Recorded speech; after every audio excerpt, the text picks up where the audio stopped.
حقیقت یہ ہے میری پیاری بہنوں، جب لڑکی شادی کے بعد ایک نیا گھر بسانے جاتی ہے تو اس کی ذمہ داریاں بڑھ جاتی ہیں، اور مائکا یہی سمجھتا ہے کہ اب یہ ہماری نہیں رہی، لیکن ہمیں ان بدلتے رویوں سے ہار نہیں ماننی، بلکہ خود کو احترام کے قابل بنانا ہے۔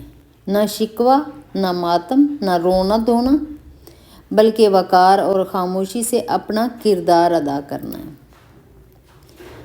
سسرال میں عزت کیسے کمائیں؟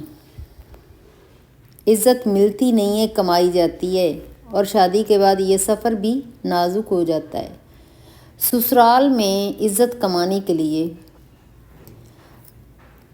5 پاورفل سیکرٹس آپ لوگوں کے ساتھ میں شیئر کروں گی، جس سے آپ عزت کروا سکتی ہیں۔ نمبر 1، خوددار بنیں، خود غرض نہیں۔ عزت مانگنے سے نہیں کہ